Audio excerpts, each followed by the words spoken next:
안녕하십니까.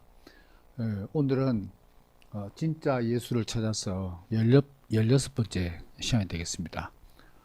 예수는 신화가 아닌가, 이런 제목인데요. 우리가 그 여러 차례에 걸쳐서 예수는 신화인가 라는 제목으로 말씀을 드렸습니다. 그 강의의 내용은 전번에도 소개해 드렸지만 예수는 신화다라는 이 책을 중심으로 소개를 드렸고요. 이 저자는 티모시 프리크와 피터 겐디라는 사람입니다. 누차 말씀드렸지만 이 예수는 신화다라는 이 책, 예수는 신화다 라는 이 책의 영어 제목은 The Jesus Mysteries, Jesus Mysteries, 이 제목입니다. 이 책이 미스터리즈, S 빠졌네요. 미스터리즈. 근데 이 책이 1999년 영국에서 나왔습니다. 저자는 티모시 프리크와 피터 겐디. 이 겐디라는 이름으로 봐서는 이 사람이 인도계 영국인이 아닌가, 그렇게 생각이 드는데요. 이 책이 영국에서 출판되어서 전 세계 기독교계에 상당한 충격을 주는 영향을 미쳤고, 그리고 이제 우리나라에서는 이제 2002년 이 동아일보사에서 이게 발간했습니다. 신문사에서 이 책을 내었는데, 이 보수 성향이 강한 한국 기독교계로부터 엄청난 항의를 받게 되어서 2달 만에 절판이 됐습니다. 2개월 만에. 그러다가 이제 이 번역자 이 승영조 씨가 2009년에 미지북스라는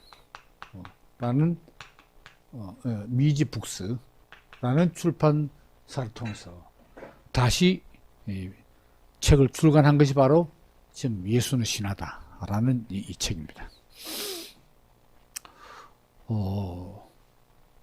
이 책이 나오면서 이 기독교계 신학자들을 중심으로 보수계 신학자들이 여기 대해서 이제 이 책에 대해서 구체적으로 반박을 하게 되고, 그 반박 내용을 토대로 해서 제가 제목을 바꿔서 예수는 신화가 아닌가.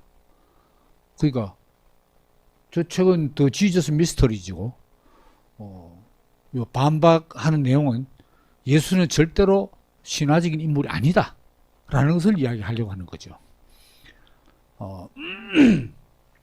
근데 이제 이 번역자 승영조 씨는 이 미지북스에서 책을 내면서 부제를 뭐라고 달았냐 하면 인류 역사의 가장 위대한 거짓말. 가장 위대한 거짓말.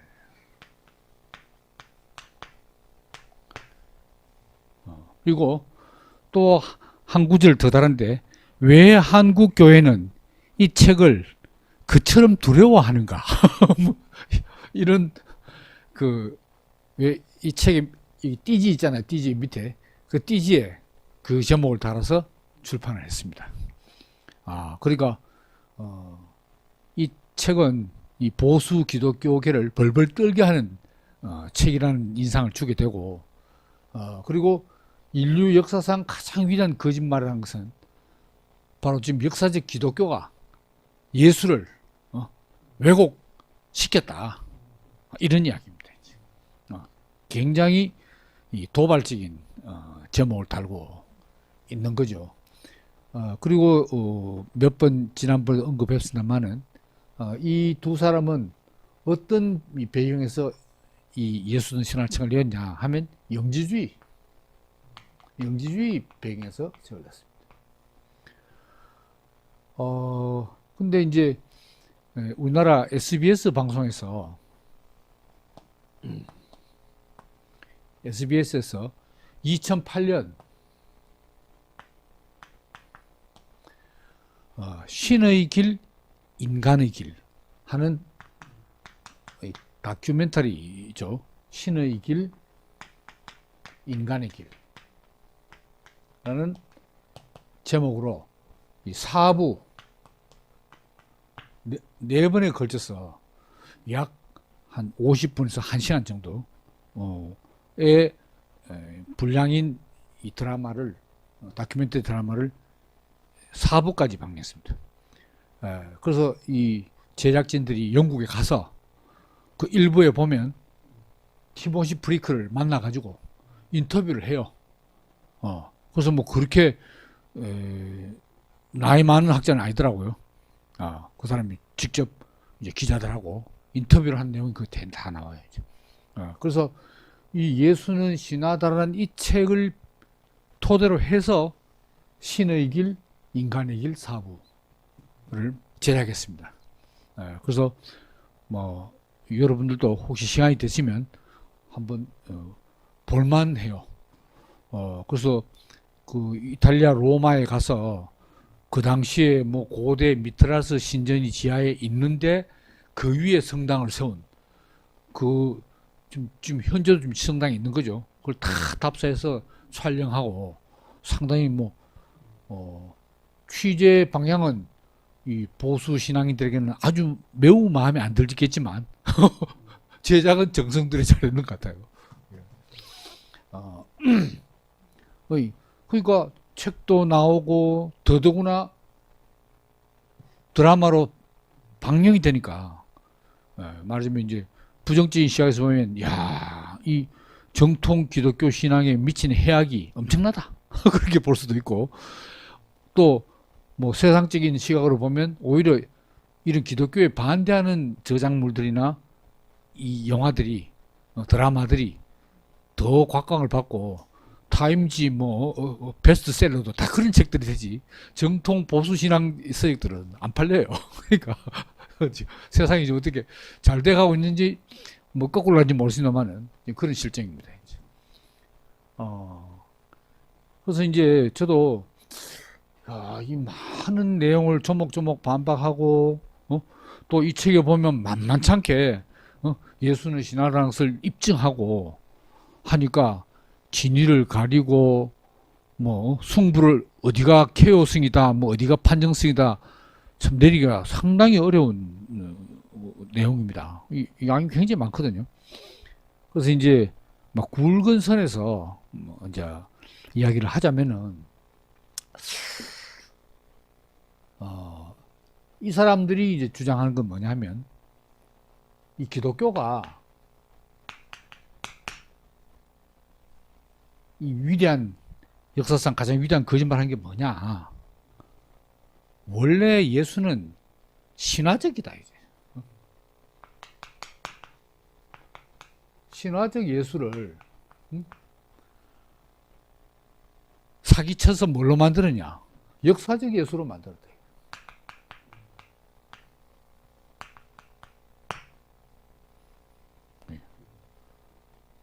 근데 여기서 이제 보수 진영의 신학자들은 반대로 아니다. 영지주의 기독교가 원래 역사적 예수인데 왜곡해서 신화적 예수로 만들었다.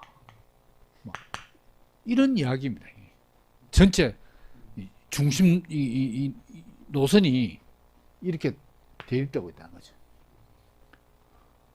여기서 신화적 예수란 말은 역사적 실제 인물이 아니다 라는 거죠.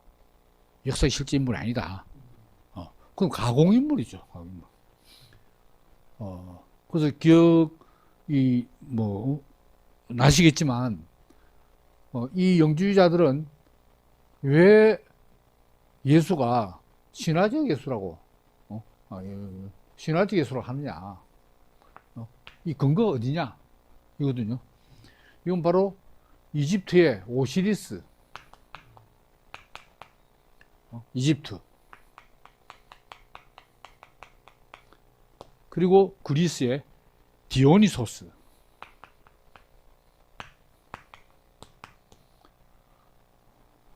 그리스, 이 신화에서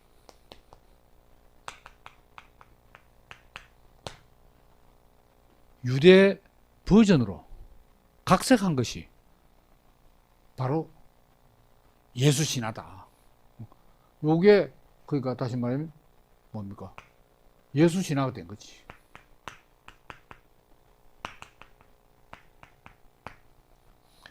근데 이 오시리스 신앙은 그 기나긴 이집트 역사에서 대충 언제부터 시작됐냐?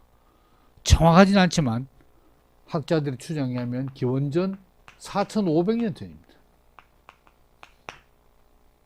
엄청나죠? 기원 4,500년. 거의 이집트 왕조가 시작될 때부터, 고왕조 이전부터 오시리스 신앙이 있었다는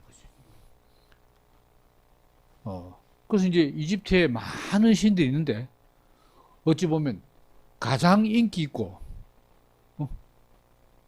가장 유명한 신이 오시리스라고 말했어요. 왜 그런가? 이 바로 죽고 부활한 신이다.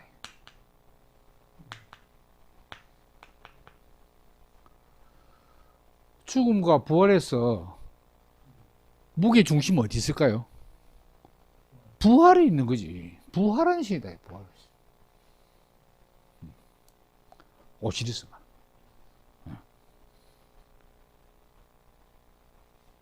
그리고 그리스로 그러니까 이제 많은 종교학자들이 연구하기를 이 디오니소스 신화도 오시리스 신화에서 나온 거다. 이건 연도가 정확히는 알 수 없지만은 뭐 한 200~300년 전이니까 훨씬 더 후회죠. 그래서 많은 그리스의 그 유명한 인재들이 이집트에 가서 모든 분야에서 유학을 하고 배워와서 종교, 문화, 건축 모든 분야에서 그리스를 가져왔다는 거죠. 먼저는 크레타 문명, 미케네 문명, 그 다음에 에게 문명, 이렇게 됐다 이 말입니다. 그러니까 여기도 마찬가지, 죽고 부활한 신인데, 그냥 신은 죽을 리가 없잖아요. 육체가 없는데. 그러니까 이 오시리스 디오니소스는 말하자면 반신 반인이라. 반인이니까 죽지. 반신 반인.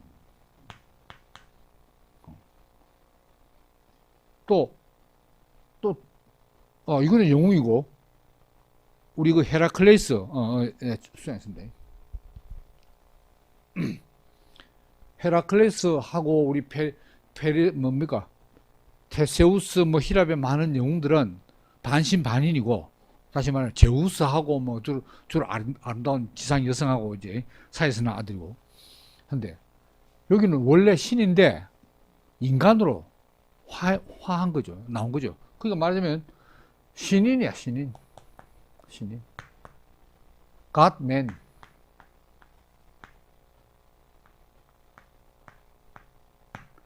신인데 사람으로 나타난 거예요.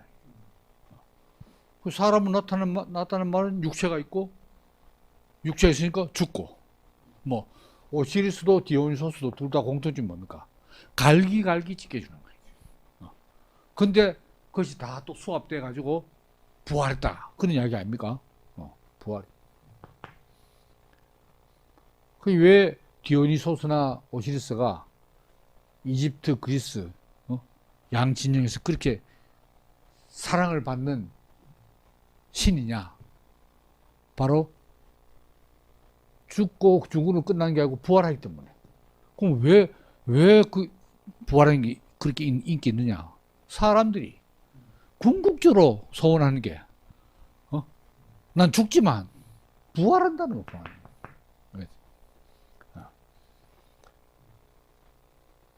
그러니까 이제 예수는 신하다 할 때 이 신화적 예수란 말은 또 다른 말을 하면 역사적 실존 인물이 아니다. 이거 뭐 신인은 뭐냐? 가공적인 뭐 가공적.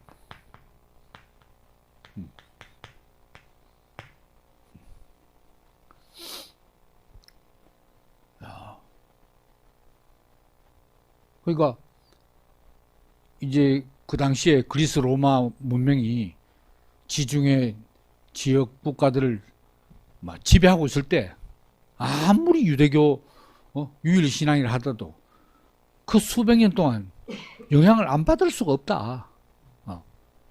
그래서 직접적으로는 디오니소스 먼저 왔겠죠. 그 다음에 이제 오시리스.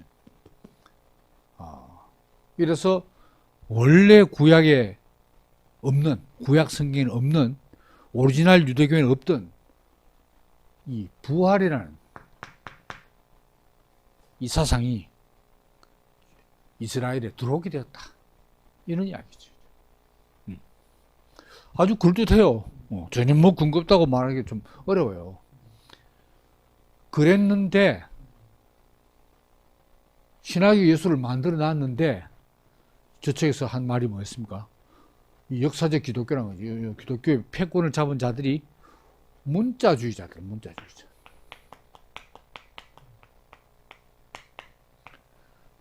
신화적으로 표현한 내용들을 문자주의가 뭡니까? 적힌 문자 그대로 역사적인 사실이다. 그러니까 신앙과 역사를 일치시켜버리는 거야. 그래서 역사의 예수로 만들어가지고 인류 역사상 가장 위대한 거짓말이고, 또 다른 말하면 이 본인들 말하면 거대한 음모다. 거대한 음모.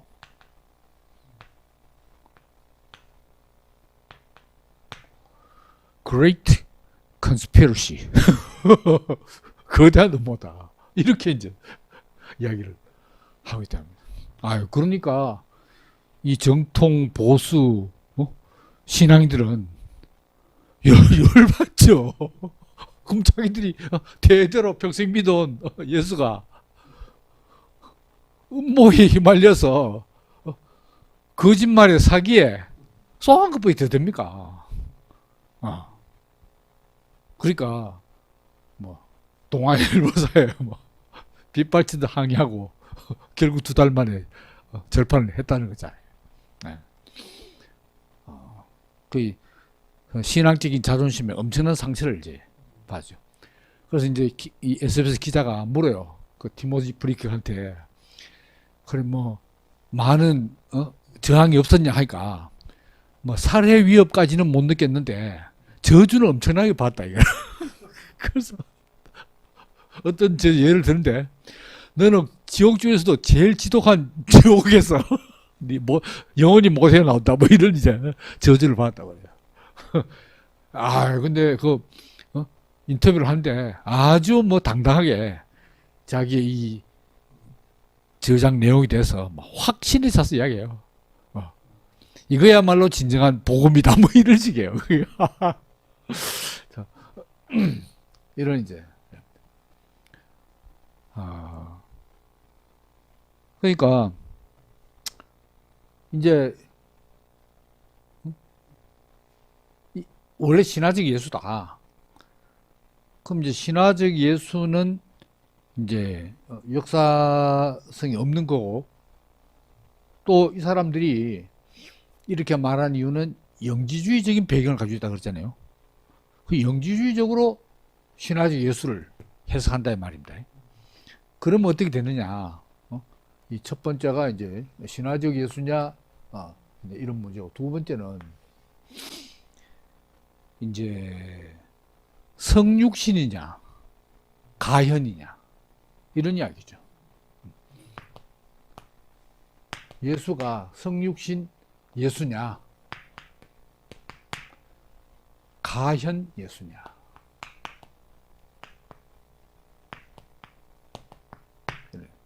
가현강이 뭐죠?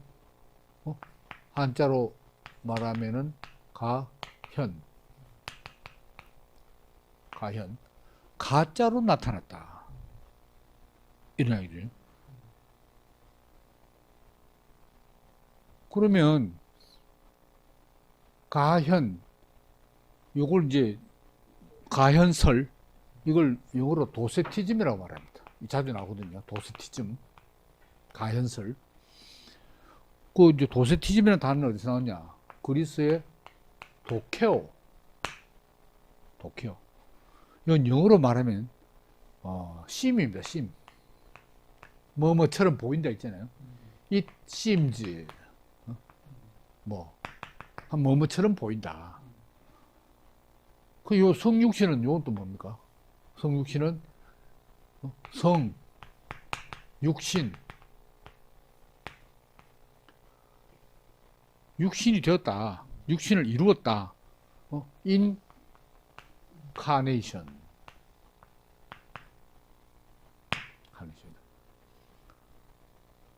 그 말하자면 이제 정통 기독교에서는 예수가 역사적인 실존 인물일 뿐만 아니라 그 예수가 실제로 육체적 존재다. 다시 말하면 인간이다. 인간이다.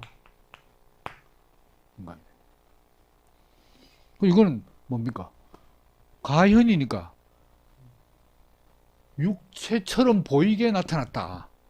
육체처럼 보이게 나타났다. 그 실제 육체도 아니야. 그럼 뭡니까? 실제 인간이 아닌 거지.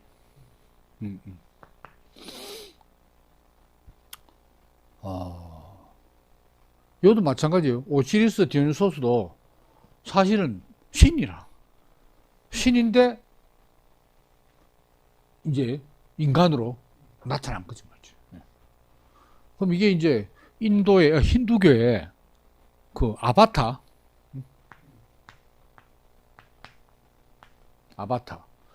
이 아바타 2가 지금 시중에 상영되는데 아직 못 봤어요. 한번 보려고 하는데 아직 못 봤습니다. 아바타. 이게 화신입니다. 근데 이게 오히려 요 가현에 좀 가깝지. 성육신에 가깝지 않다. 학자들 그렇게 말해요. 화신이나 뭐 성육신이나 다는 뭐 거기 같잖아요. 근데 내용적으로는 오히려 이제 이 가현 여기 더 가깝다 이렇게 말합니다. 그러니까 힌두교도 신이 많으니까 그 신이 이제 사람으로 이 지상에 나타나는 거지. 뭐 비슈누로 뭐 나타나고 있잖아요. 또 이 화신의 종류가 한 신이 여러 또 신체 모양 나타나. 힌두교 보면 이제 아바타. 자, 그래서 이제 어찌 보면 오시리스 디오니소스의 유대 버전, 유대판 각색, 요게 신화적 예수인데 거기에 영지주적인 이제 채색이 더 덧입히니까 결국 가현 예수돼. 그래서 요한 뭡니까? 1서 4장 2절에서 3절에 이제 사도 요한이 그렇게 말이 됐다는 거죠. 벌써 한 1세기 후반에 이런 예수 해석들이 교회 안에서 나왔다는 거죠. 이제 교회 안에서. 그래서 예수께서 육체로 오신 것을 시인하는 영마다 하나님께로부터 온 영이고 그걸 시인하지 않는 하늘께로 온 영이 아니다. 그걸 뭐라고 했냐? 바로 요렇게 말한 걸 적그리스도 영이다. 적그리스도. 안티 크라이스트. 적그리스도. 무서운 말이죠. 적그리스도. 그러면 이 영지주의는 왜 예수를 가현이라고 말하느냐 하면, 영지주의가 이제 뭐 여러 사상의 흐름에서 이렇게 형성됐지만은 제일 큰 영향은 그 그리스 사상의 이원론입니다. 이원론. 이원론을 듀얼리즘이라고 하잖아요. 듀얼리즘. 이원론. 무엇과 무엇의 이원이냐 하면 육체와 영혼. 육체, 영혼. 혹은 뭐 정신. 네. 문제는 이제 인간 해석이죠. 신은 정신밖에 없고 사물은 동물은 육체밖에 없으니까 문제가 안 돼요. 근데 이제 인간이 이제 플라톤의 이원론에 의하면 육체와 영혼의 복합체다.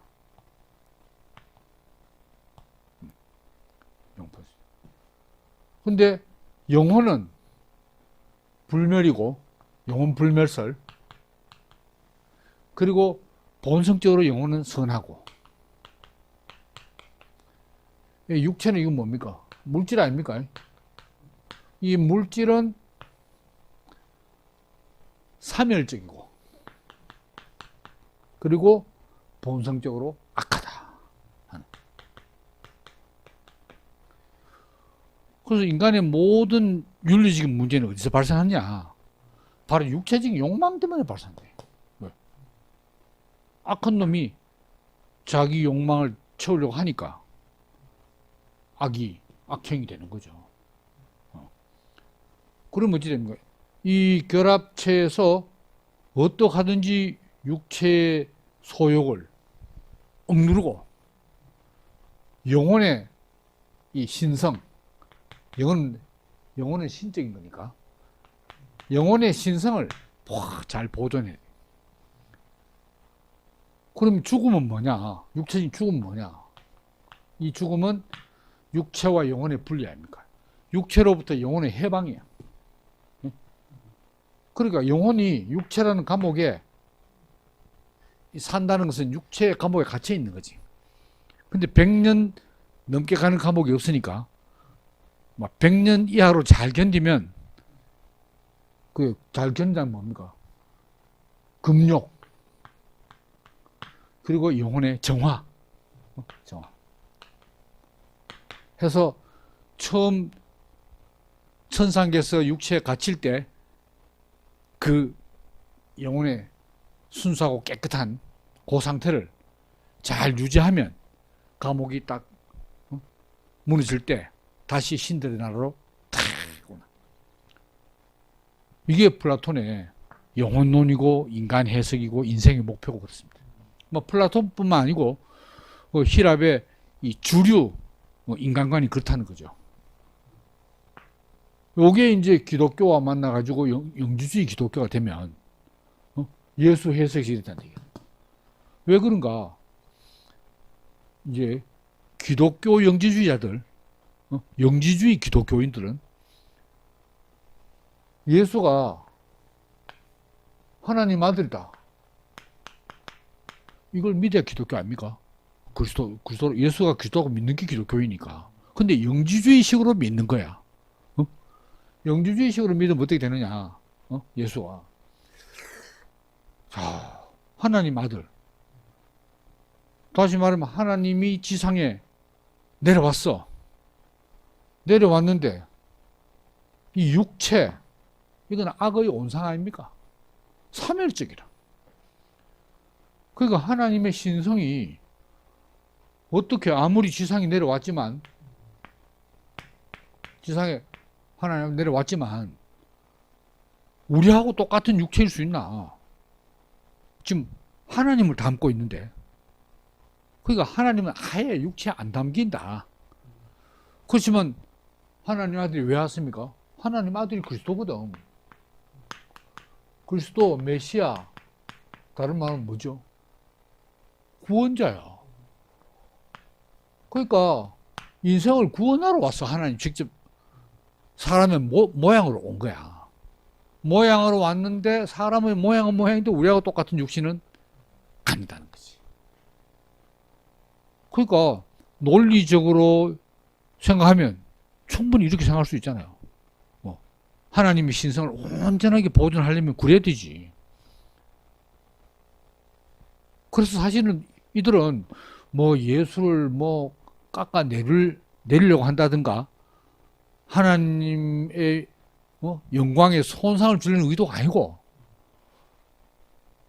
영지주의라는 이런 이원론의 틀을 가지고 있으면서 예수를 이해하고 해석하려고 하니까 가연설밖에 안 되는 거지. 안 그러겠어요? 아무래도 육체 오면은 좀 격이 좀 떨어지는 것 같잖아요.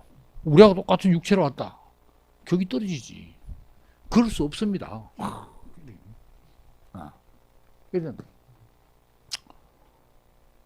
이제 그러면 또 이제 어떻게 되느냐? 그럼 세 번째로 이제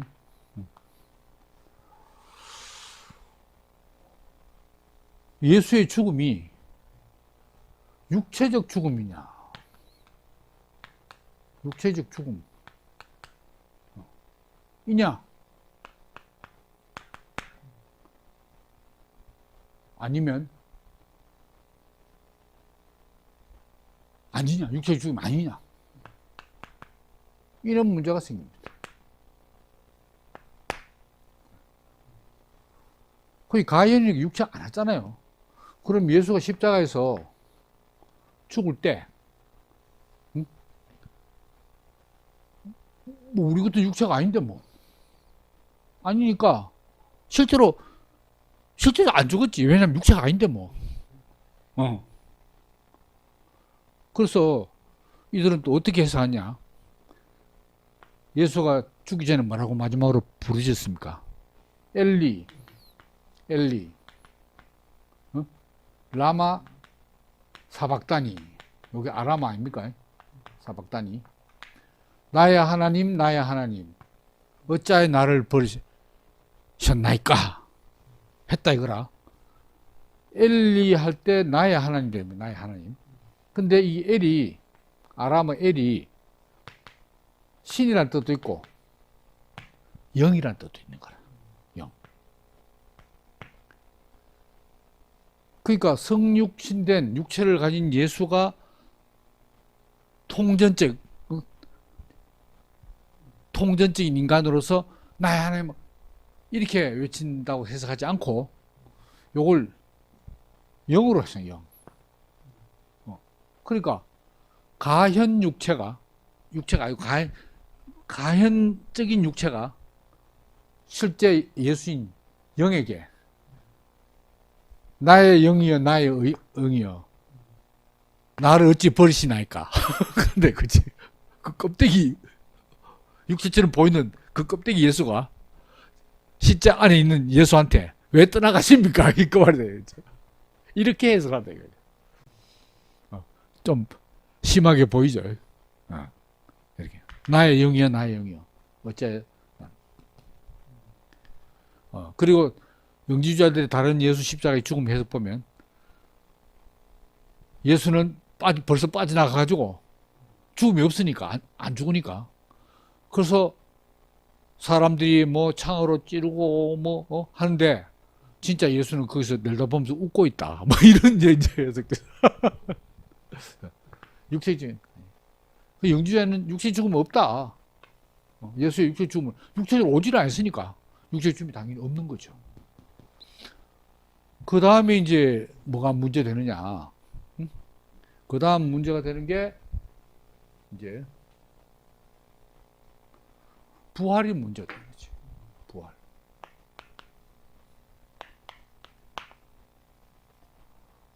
다시 말하면 육체적 부활이냐, 영적 부활이냐.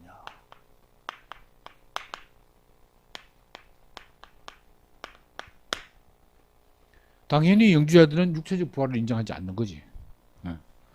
영적 부활입니다. 다시 말하면 살아있을 때 부활하는 겁니다. 살아있을 때. 그러니까 육체적 부활은 육체적으로 죽고 부활함. 여기는 죽음이 없고 살아있는 상태에서 부활. 그 영적 부활은 뭐냐?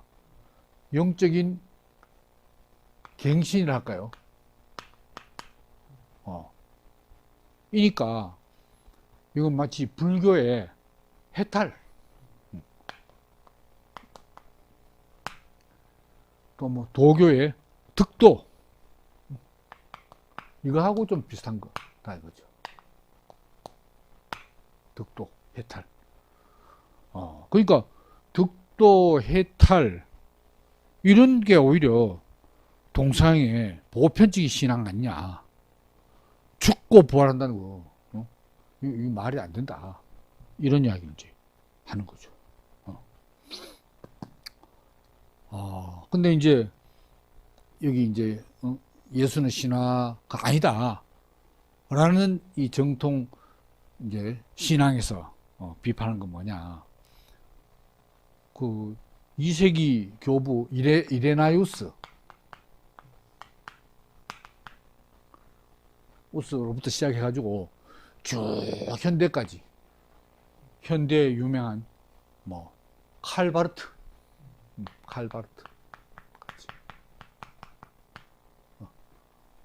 뭐 이 소위 말하는 역사적 기독교의 대표적 신학자들이 다 거의 다 육체적 부활을 예수의 육체적 부활을 믿는다고 인정한다 이거죠. 그래서 이제 칼바르트도 육체적 부활이 없다면 없다면 기독교 신앙도 아니고 기독교도 아니고 신앙도 아니다. 그는 기독교 신앙의 가장 핵심이 뭐냐? 예수의 육체적 부활을 믿는 거예요. 칼바르토가 뭐 20세기 신학자 아닙니까? 그 다음에 이제 그 이후에 또 지금까지 아직 생존해 있는 90세가 넘은 우리나라도 한 몇 번 방문한 적이 있는 유명한 몰트만은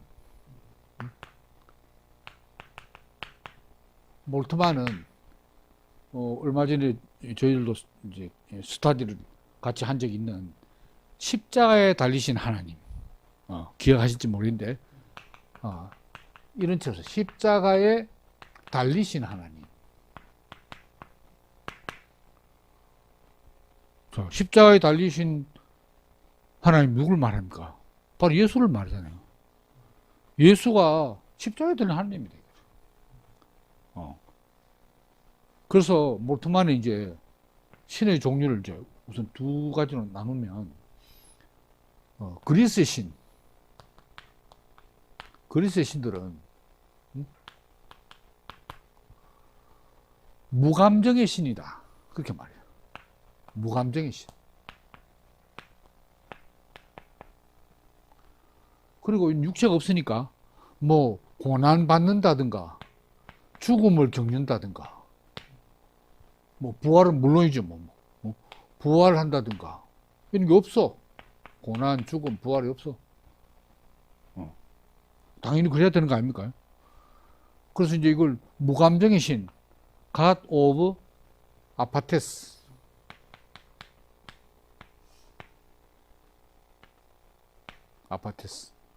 아파테이아 할 때 수도학파에 뭐 부동심 할 때 아파테야, 아파테야. 어떤 외부의 자극에도 감정이 흔들리지 않는 거. 맨 그런 말이야. 아파테스. 아파테스 신이고. 요게 이제 신약의 하나님은 십자가에 달리신 하나님이니까. 인간을 구원하기 위해서 자기가 와서 고난을 당하고 죽고 부활하고 백성의 사망, 죄와 사망을 자기가 몸소 경험, 죄를 사해주고 몸소 죽음으로 사해주고 부활하면서 사망을 완전히 없애는. 이거는 이제 몰트만이 말하기를 인정 많은 하나님. 인정 많은, 인정 있으신 하나님. 요거 이제 파토스. 파토스가 아니고 파토스. 파토스적인 하나님이다. 이렇게 말하고 있습니다. 자, 그러니까 이 성경의 하나님만 하나님인데 고난도 당하고 죽기도 하고 또 죽었다가 다시 하나님이 또 살아나지. 그냥 인간 같으면은 고난 당하고 죽는 걸 끝나는데 예수는 하나님이니까 부활까지 한다. 부활에 하려면 반드시 신성이 있어야 부활하지. 그냥 윤석모였으면 죽는 거 아닙니까? 그죠? 이렇게 이제 이야기를 한다 이거지. 야, 그러면은 이제 저도 의문 드는 게 뭐냐면 대신학자 칼바르트가 육체적 부활을 믿지 않으면 그건 기독교도 아니고 신앙도 아니다 라고 말했고, 몰트만이 이렇다고 이렇게 말했다고 해서 그러면은 예수가 신하다 아니라는 것을 입장하는 거냐. 그거는 권위에 호소하는 논리적 오류 알겠어요? 권위 있는 사람이 말하면 무조건 진리다. 이렇게 할 수는 없는 거거든. 어차피 이쪽 진영에서 그렇게 주장하고 신앙하는 거지. 진영이 틀리면 또 틀린다 이 말입니다. 이거는 이제 이야기했습니다. 그 다음에 이제 한 가지 더 보태면은 뭐냐. 이제 한 5가지를 말하자면은 일로 갈까요?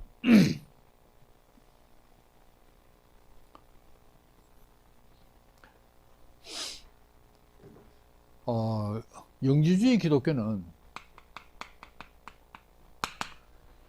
이게 이제 비밀 전승이다. 비밀 전승.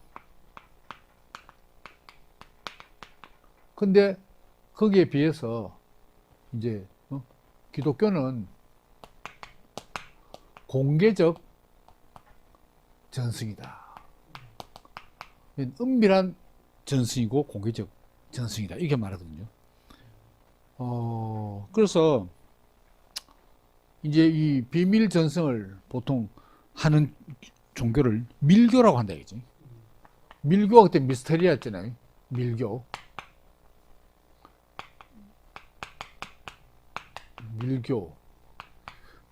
비밀스러운 전승을 하는 종교다 이거죠. 그 다음에 이제 거기에 대립해서 자주 쓰는 말은 아닌데 이게 뭐냐면 현교라고 합니다. 현교는 뭐냐면 한자가 좀 복잡한데, 복잡함에도 제가 잘 어떻게 매끄럽게 쓰느냐. 저희 둘째 아들 이름에 현자가 들어있기 때문에 현교입니다. 현교.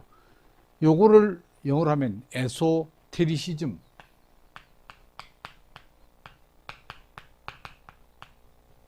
요거를 엑소테리시즘. 좀 비슷한 건데 헷갈리죠. 엑소테리시즘.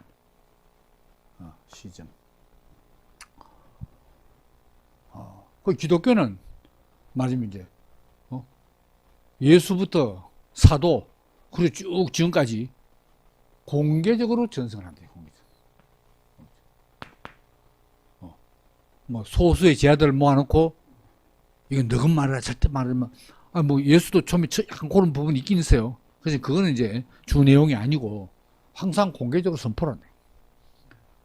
근데 이제 밀교는 항상 그 공개 의식하고 비밀 의식하고 이원으로 진행돼요. 우리 전번에 했죠. 공개진 입문, 초보 입문이 있고 그 다음에 한 단계 레벨 올라가면 본격적인 입문이 있는 거라. 그래서 이제 이 밀교의 형태에서 불교 안에도 그 불교 밀교가 있어요. 불교적 밀교가 있고, 이제 힌두교는 우파니샤드. 우파니샤드가 무슨 뜻이냐면 스승 곁에 가까이 앉아서 듣다 이런 뜻입니다. 우파니샤드가. 그 이제 좀 수준 낮은 대중들은 워낙 이 고봉의 가르침이니까 못 알아듣는 거지. 그러니까 소수 제하들 이제 비밀 전수.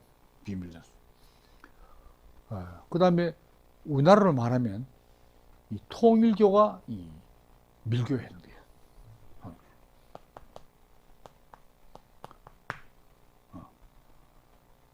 그래서 통일교 핵심 멤버들은 그 비밀 의식을 치는 거라. 그게 그때 뭡니까? 혼음하고 지금은 뭐 안 한다고 하지만 모르죠. 그 사람도 소수인데. 그래서 이제 문 선생님이 진정한 구세주다. 딱. 그래서 이제 이 영지주의는 요 비밀 전승인데 여기서 깨닫는 게 뭐냐? 깨달음의 상태가 뭡니까? 그노시스인 거죠.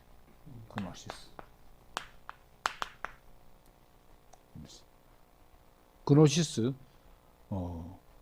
그 영적 체험이죠. 근데 영적 체험, 어떤 종류의 영적 체험이냐? 그 영적 체험은 신인합일입니다. 뭐 다른 말로 하면 연합이죠. 연합을 체험하고. 그래서 내가 오시리스 만약에 이제 밀고에 들어가면 신비 체험을 하면 나와 오시리스는 하나구나. 너도 오시리스, 나도 오시리스. 뭐 이렇게 됐더니 거죠. 너도 디오니소스, 나도 디오니소스. 우리는 전부 디오니소스다. 왜? 합일했으니까. 그게 그냥 뭐 이론적으로, 교리적으로 이런 걸 가르치는구나. 그게 아니다. 경험해보지 않으면 모르는 거. 좀 상당히 예수와 나는 하나도 좀 비슷한 것 같은데 같은 건 아니지만 좀 약간 이 빗나간 연합의 형태라고 말할 수 있는 거지. 신비 체험에 의해서 하는 거. 그래서 여기에서 우리 전번에도 뭡니까? 다빈치 코드에서 나왔듯이 여기에서 히에로스, 가모스, 성스러운 결혼, 성스러운 선교 의식이 있는 거예요. 네. 여기서 진정한 연합을, 그러니까 말하자면 남자 같으면 여사제하고 히에로스 가모스 의식을 친다 이거죠. 그럼 거기서 이제 그 여사제가 섬기는 그 신과 하나됨을 팍 느낀다는 거죠. 이런 이야기. 요게 이제 뭐 네 번째고 다섯 번째 비밀 전승이냐. 근데 그러면 그 한 3세기 4세기 초반까지 그렇게 세력을 과시하던 영주주의 기독교가 왜 역사의 무대에서 뭐 거의 사라지다시피 했느냐 하면 직접적인 원인은 이제 콘스탄티누스 황제가 313년에 이게 밀라노 칙령입니까? 공인을 했잖아요. 기독교 신앙을 공인하고. 그 다음에 테오도시우스 황제 뒤에 그 392년입니까? 392년. 국교로 제정했어요. 기독교를. 국교로 제정했단 말은 이제 로마 제국 안에서는 다른 종교 믿으면 안 되는 거야. 로마 시민은 전부 이제 기독교를 믿으니까 그건 뭐 자연적으로 이제 사라지는 게 지게 되는 거죠. 그렇기도 하고, 그리고 이 비밀 전승을 하다 보니까 이 객관적인 합리적인 검증이 안 된다 이거야. 제대로 신앙하고 있는지, 건전한지, 온전한지, 뭐 자기들끼리 비밀로 하니까 이게 뭐 잘못 흘러간지 어떻게 알겠어요? 야, 그러니까 이 그노시스는 다 주관적인 체험 아닙니까? 객관적인 이론이 아니니까 주관적인 체험이지만 객관화가 돼야 된다. 객관화가 돼. 이건 이제 계속 비밀 전송 내려가면 객관화가 안 돼요. 객관화. 그러니까 검증 절차도 없고 하기 때문에 잘못 틀려가면 그냥 영 빠져버린 거예요. 그 불교도 그렇고 다 그래요. 기독교만 그런 게 아니고. 이래서 이제 사그러지게 된다 하는 겁니다. 그 이제 뭐 한 가지만 더 말씀드리자면, 그 앞으로 이제 계속 진짜 예수를 찾아서 이제 떠나는 여행인데, 문제는 이제 예수가 누구인가 할 때 예수를 두고 한쪽은 신이다. 신이다. 한쪽은 인간이다. 이거 알겠어요? 뭐 우리하고 똑같은 인간이다. 신이다. 그래서 이제 똑같은 인간이라는 쪽에 이 힘을 실는 이 기독교 교파가 대표적으로 에비온파라고 합니다. 에비온파. 에비온파. 이 에비온파는 유대교인이었다가 예수를 그리스도로 영접하는 기독교인.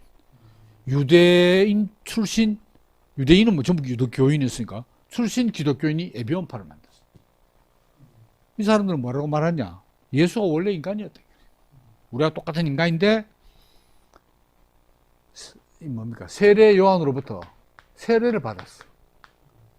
세례 후에 하나님으로부터 하나님 아들로 인정이 된 거야.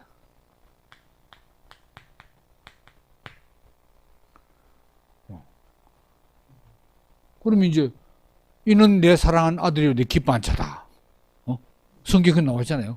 세례 받고 나서 하나님 아들로 인정이 됐다. 이런 이야기고. 여기는 원래 신이다. 이쪽에 무게 중심을 두는 파가 바로 영지주의.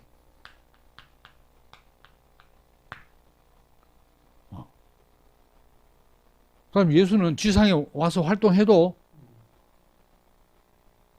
우리 인간하고 같지 않다. 육체, 그건 가짜로 육체인 것처럼 보였을 뿐이다.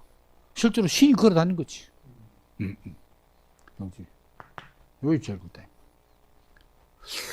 그 다음에 이제 뭐 나중에 또 기회 있으면 삼위일체 기독론 이제 언급할 때 나올 수 있겠지만, 뭐 요즘에 하면 뭡니까? 양태론. 요게 이제 뭐면 가연설, 영지 가연설. 요쪽은 에비온파는 양자설. 하나님 아들로 양자로 채택되었다. 어답션. 양자. 양자설. 이건 가현. 완전 틀리잖아요. 거기 또 뭐, 요즘 말하자면, 양태론.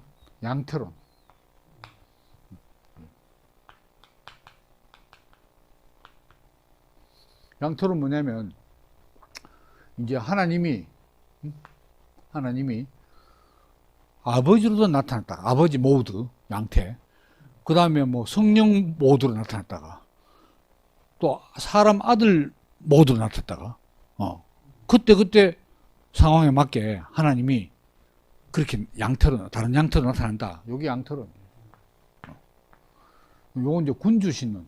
그래도 아버지가 제일 어떻습니다. 뭐 이런 이야기. 그러면 이제 요는 뭐겠어요?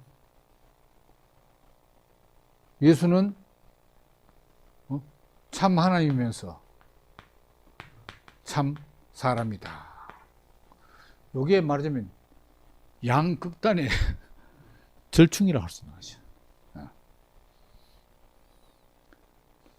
그래서 이제 나중에 기독론 보면 참 하나님 쪽에 무게를 더 주는 해석, 예수 해석이 있고, 양성론이지만 참 사람 쪽에 무게를 더 주는 해석이 있고, 그렇다 이거죠. 그래서 이제 참 하나님 쪽에 예수 안에서도 그렇고, 또 예수와 하나님과의 관계에서 아버지하고 아들 아닙니까? 이건 아버지고 아들 되겠지. 그럼 이 서열이 똑같나? 아니면 그래도 아들이 아버지는 나보다 더 크시다고 예수도 말했으니까 그래도 아버지 더 위에지. 그쪽이 이제 말하자면 요 인간을 더 좀 치우치면서 하는 게 뭡니까? 여기가 이제 아리우스. 그래도 좀 하지만 신적으로 좀 더 치중하는 게 아타나시우스. 이렇게 말할 수 있죠. 또 굉장히 복잡하고 전개가 치밀하기 때문에 따로 이제 대충 이렇습니다. 이제 그리고 영지주의는 예수는 완전히 신. 이런 그러니까 어쨌든 이제 이 보수 정통 기독 신앙은 예수는 신화가 아니다 라는 것을 이야기하고, 역사적 실존 인물이다. 역사적 실존 인물인데 예수는 참 하나님이면서 참 사람이다. 이렇게.